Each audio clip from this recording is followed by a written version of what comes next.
I'm Jennifer Purcell, and welcome to my podcast, Living with an Invisible Learning Challenge, where we will discuss, discover, and learn more about the challenges and triumphs of those with NLD and other learning challenges. I do have a website for this podcast, and it is called livingwithnld.com. I also have a Facebook, Instagram, and Twitter account for the podcast. They are all under the same name, which is Living with NLD. I also have a YouTube channel for the podcast, which can be found by Googling the title of the podcast, which is Living with an Invisible Learning Challenge. I would like to tell you about a nonprofit that I use for my research for this podcast. It is called the NVLD Project, and I use their blog for my research. They are a nonprofit that is based in New York and is trying to get NVLD back on the DSM, and they provide many resources for people with NVLD on their website. I'll provide you with the website for them in the podcast description. All proceeds from the ads on this podcast will be donated towards the NVLD project. Please feel free to explore the other topics on the podcast, and hopefully you will learn something new from them. I hope you enjoy today's episodes.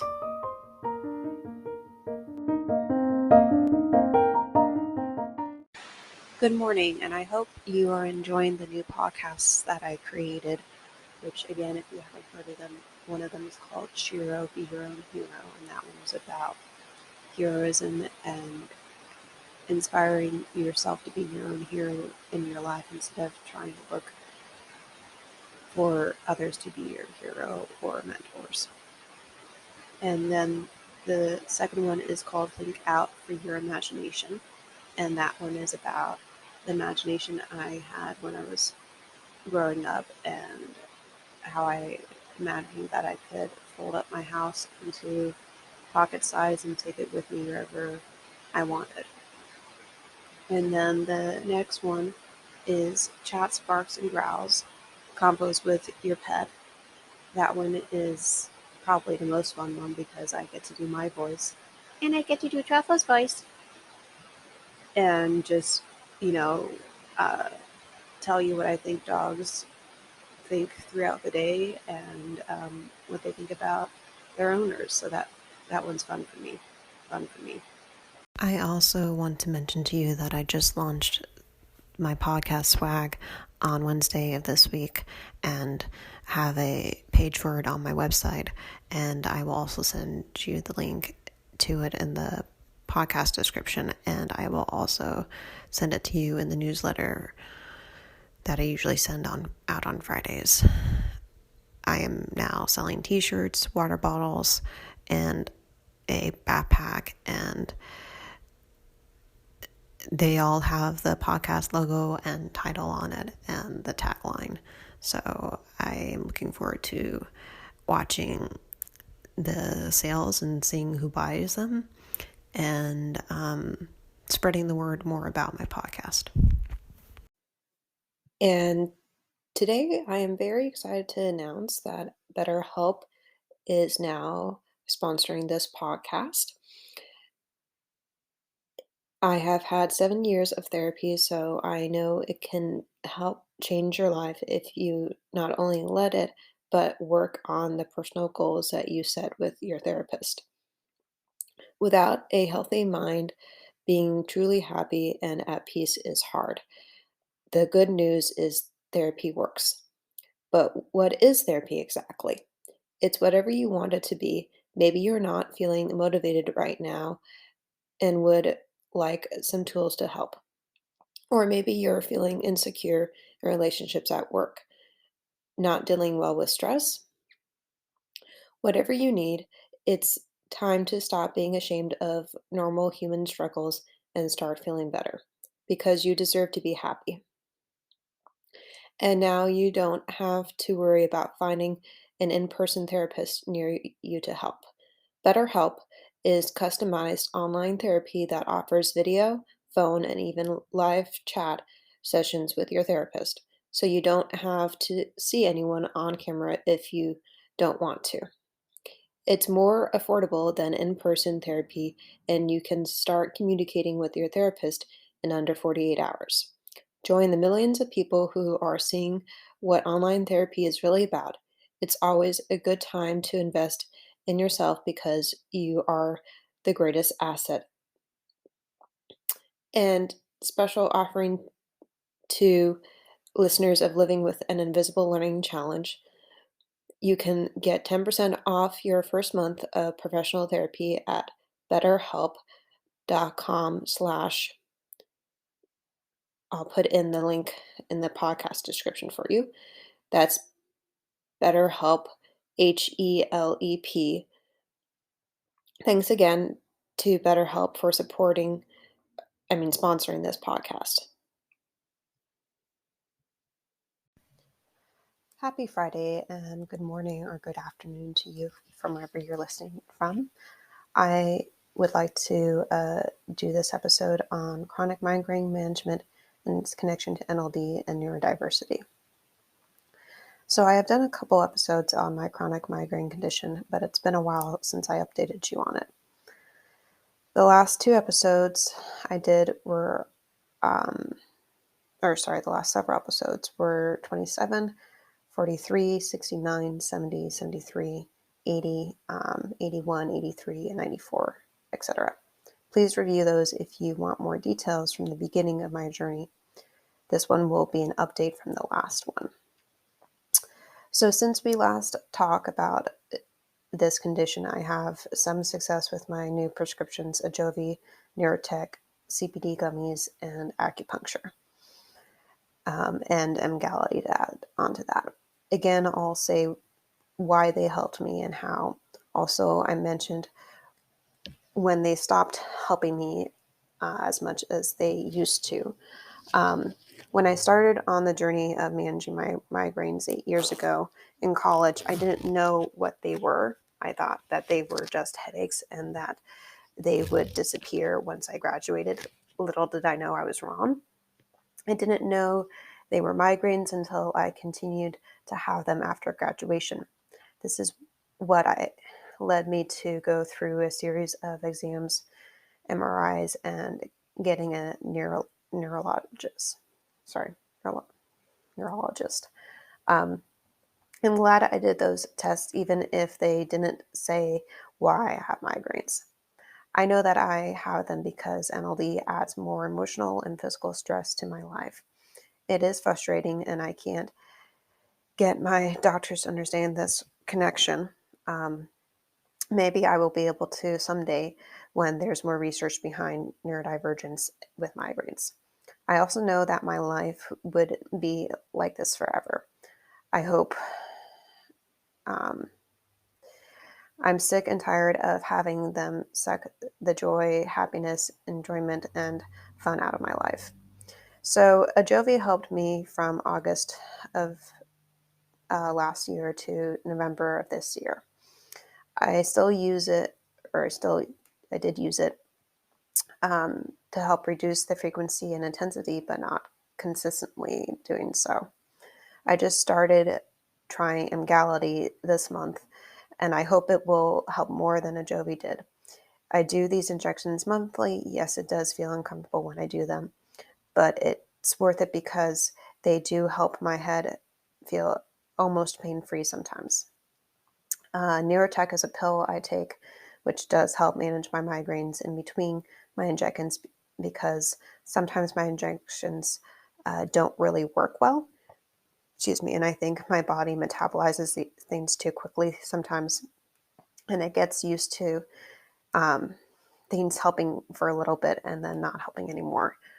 At least that's what my doctors tell me. I also started doing acupuncture this year for my migraine condition. That definitely seems to help with releasing tension in my body, the physical tension.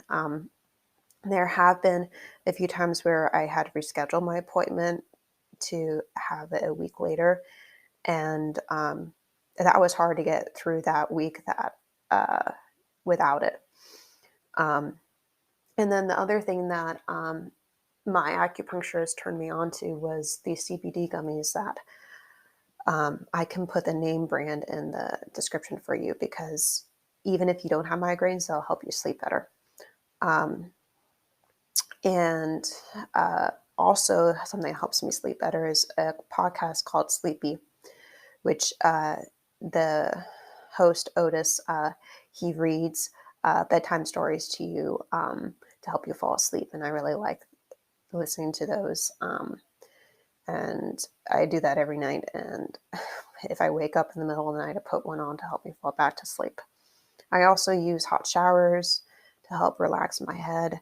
Um, I eat chocolate that helps me with my migraines. I know sometimes I can make migraines worse for some people, but it doesn't seem to do that for me.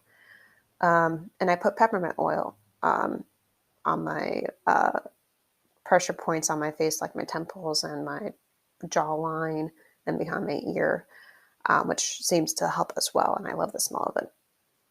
So I know that some of these things sound strange, but they do work. And at this point, I don't care why they work. I'm glad that I have about 20 treatments and meds that do work out of the 50 I've tried, especially since I get so desperate for any bit of relief I can get. Okay, enough about me. Here are some articles about being neurodivergent and migraines. The first one is titled Neurodivergent Conditions and Migraine. Is there a link by Mel Planet Neurodivergent Admin, written in May 15th of 2021. Here's the quote that sheds some light on how migraines are diagnosed and what happens during a migraine attack. Quote, according to the International Headache Society, an individual will have likely experienced a moderate to severe throbbing headache on one side of the head lasting between 4 hours and 3 days, at least 5 times before a migraine diagnosis can be made. The throbbing quality of the migraine may be the reason why an individual might refrain from any sort of physical activity during a migraine attack. It is not uncommon for individuals to experience symptoms of depression and anxiety, but these symptoms alone do not mean a diagnosis of depression or anxiety is necessary. In these cases, differentiating how often these symptoms occur is going to be the key to discovering the best treatment approach. It is advisable to be as forthcoming and honest about your symptoms as possible to aid in treatment process. End quote. So I definitely think that Mel is correct with when you have a migraine, you, like I said, when I was in college, I didn't know they were migraines because I just thought, this will end when I graduate because I'm in a lot of stress from um, being recently diagnosed with NLD and trying to manage that with school and manage my emotional stress of being homesick and, being able to succeed in my classes and try to make some friends and not feel so lonely. And I thought, they'll just disappear. Like I said earlier, I was wrong.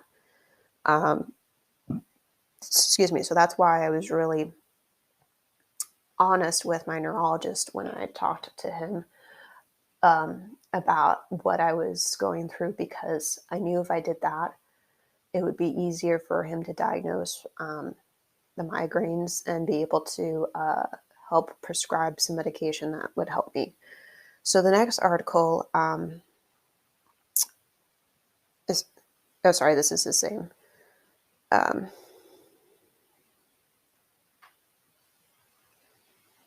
So still from that, another article is about migraines is, so here's a quote that states, there might indeed be a connection between neurodiversity and migraines. No duh, at least for me. So comorbidity is the presence of two or more chronic conditions in one person. One such common comorbidity is that of migraine and various neurodivergent conditions such as depression, anxiety, ADHD, and bipolar. And I'm going to add NLD to that. Many studies have shown that this type of comorbidity appears more frequently than could be expected by chance. Below are links between migraines and bipolar, anxiety, autism, depression, and ADHD. And this is from the same article earlier by Mill. Migraines and bipolar. Migraines are 2 to 3 times more prevalent in people with bipolar than they are in the general population.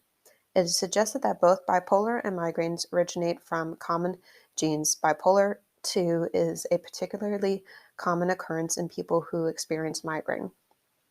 Migraines and anxiety. Migraines are 2 to 10 times more common in people with anxiety than the general population. They are particularly common in those with generalized anxiety disorder.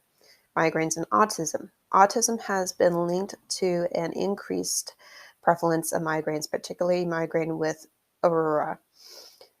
The authors of this study found that neuroinflammation, sensory issues like flickering fluorescent lights, food allergies, serotonin dysfunction, overfiring neurons, and issues with nitric oxide all linked migraines to autism.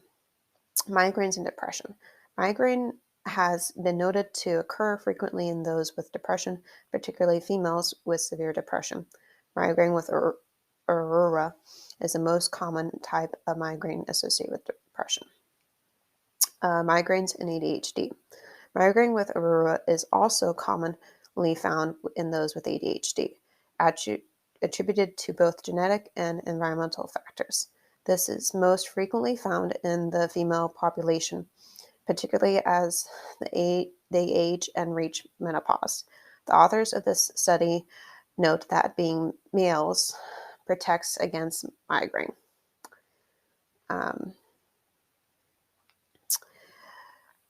So why is migraine so often comorbid with these types of neurodivergence?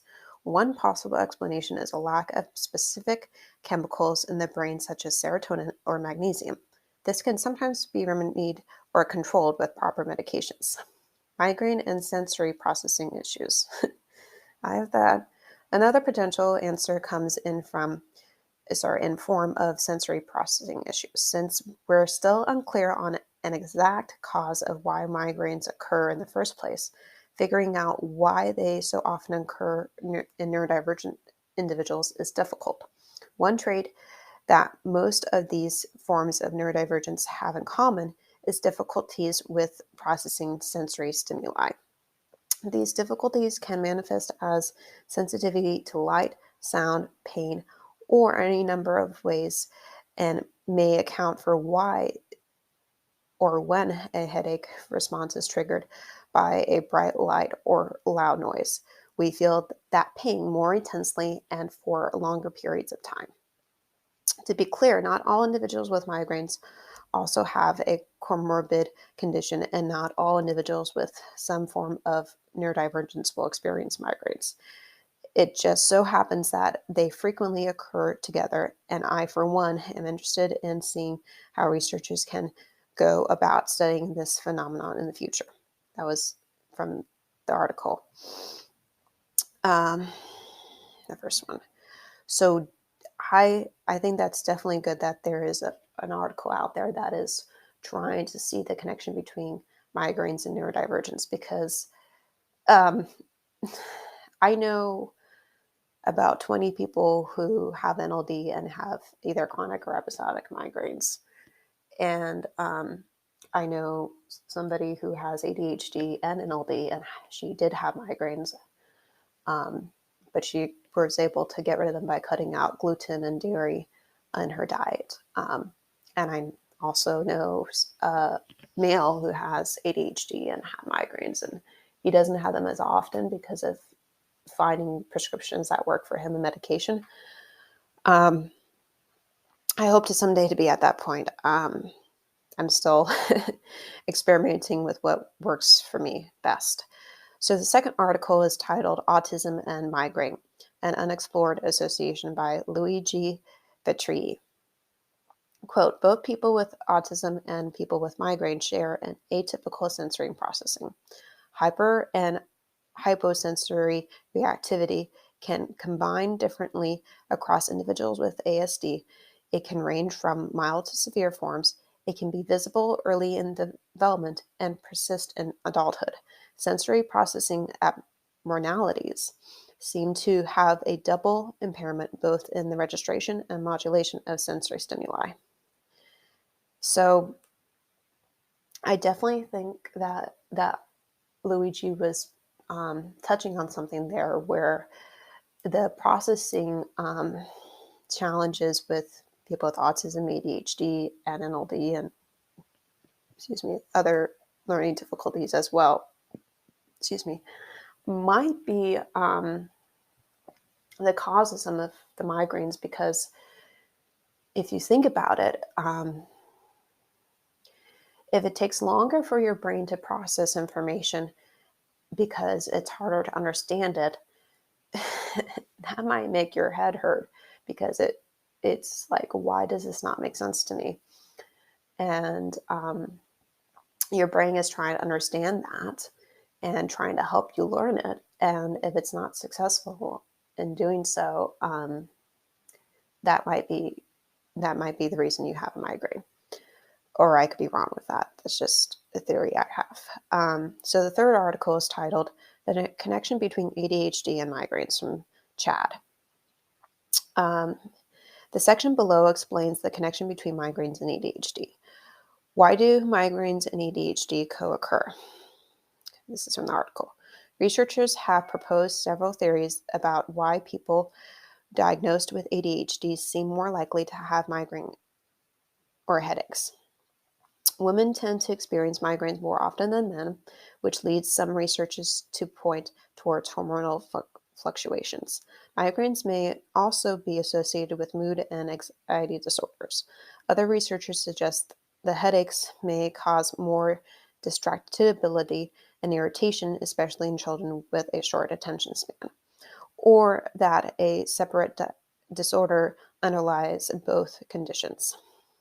Marco Anatoni Aruda has an MD and PhD, a pediatric neurologist at Sao Paulo University in Brazil. Sorry if I said that wrong. Suggests that genetic factors may be at play with stress and other stimuli affecting neurotransmitters, including dopamine.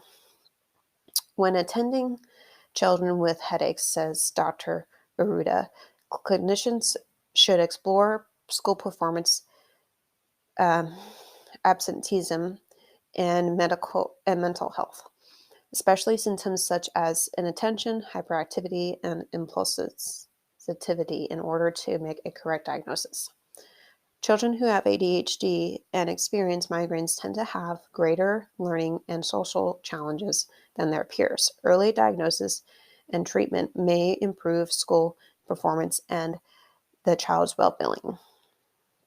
So I definitely agree with that article on the connection between ADHD and migraines, and I think that's also can be applied with NLD and autism, because there are similarities between all three of those learning difficulties and being able to keep your attention and focus on things, and being able to understand social challenges that your peers who are neurotypical can understand naturally, and being able to perform well in school.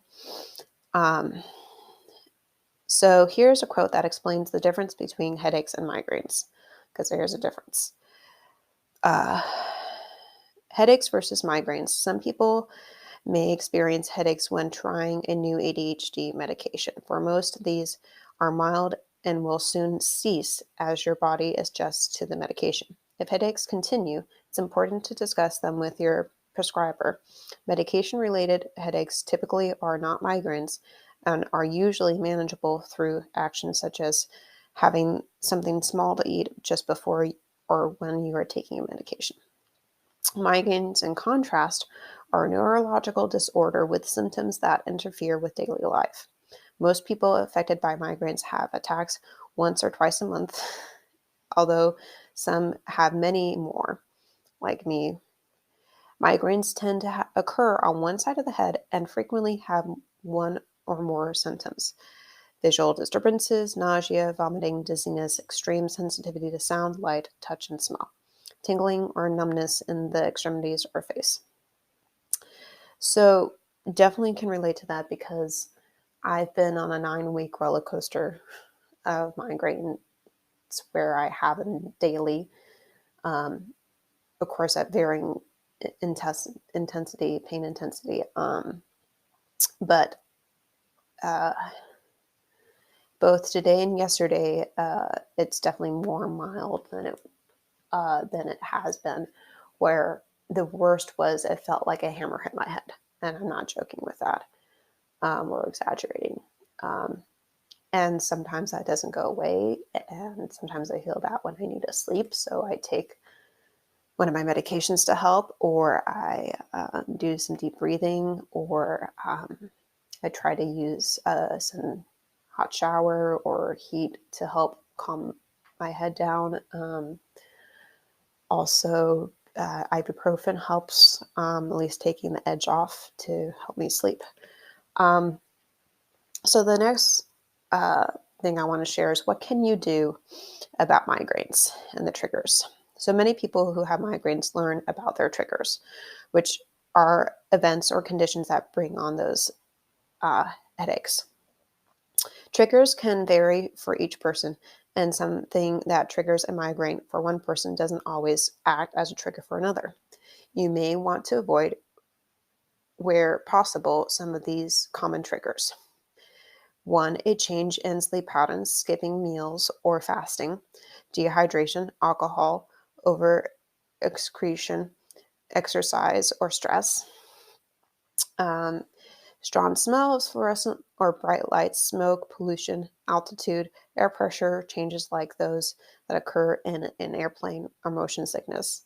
Changes in weather, including temperature or barometric pressure, humidity, both high and low. Bright sunlight, overuse of pain medications, both over the counter and prescription, or side effects from a medication. Uh, Lastly, specific foods may become triggers when combined with other triggers. Common food triggers include artificial sweeteners, MSG, nitrates, fermented food, aged cheeses, freshly baked yeast bread, alcohol, and caffeine. Um, Definitely some of those are true because I know that sometimes food like gluten or dairy can cause migraines for people, or chocolate. Um, or chocolate can help me get rid of migraine. So, like the article said, it's different for everybody, and what causes it. Um, Getting help for migraines. ADHD and migraines co occur and can affect the symptoms of both conditions.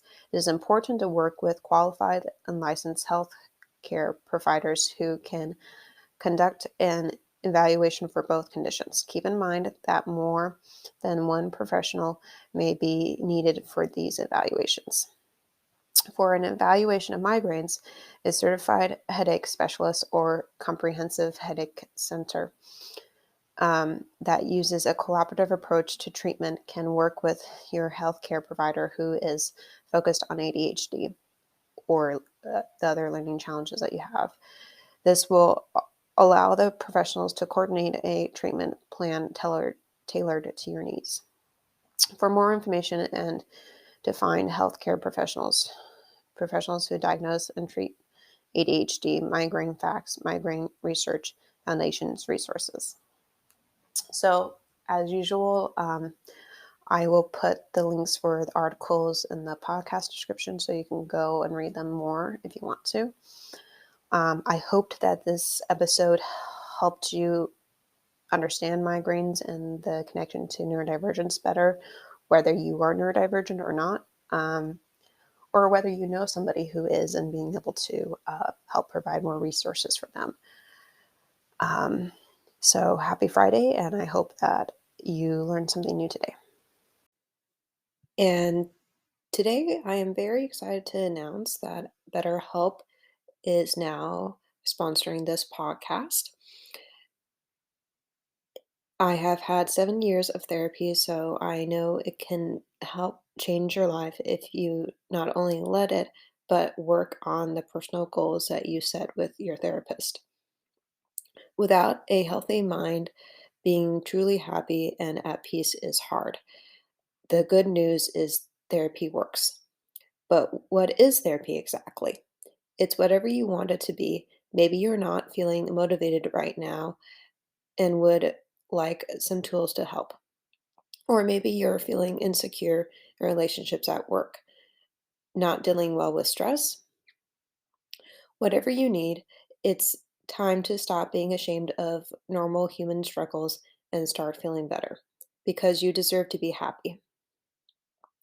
And now you don't have to worry about finding an in person therapist near you to help.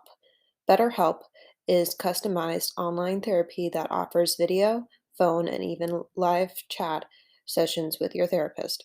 So you don't have to see anyone on camera if you don't want to. It's more affordable than in person therapy, and you can start communicating with your therapist in under 48 hours. Join the millions of people who are seeing what online therapy is really about. It's always a good time to invest in yourself because you are the greatest asset. And special offering to listeners of Living with an Invisible Learning Challenge. You can get 10% off your first month of professional therapy at betterhelp.com/. I'll put in the link in the podcast description for you. That's BetterHelp, HELEP. Thanks again to BetterHelp for sponsoring this podcast.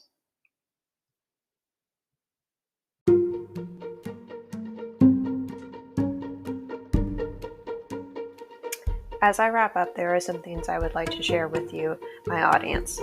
Please know that just because I have a podcast doesn't mean that I'm perfect in every way and don't make mistakes.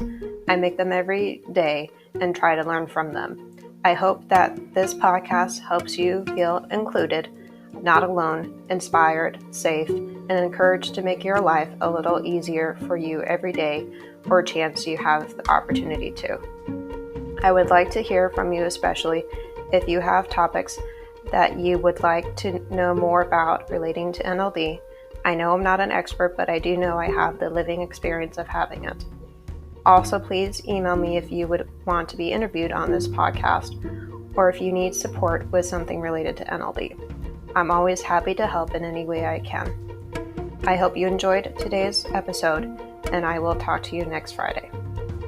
Bye.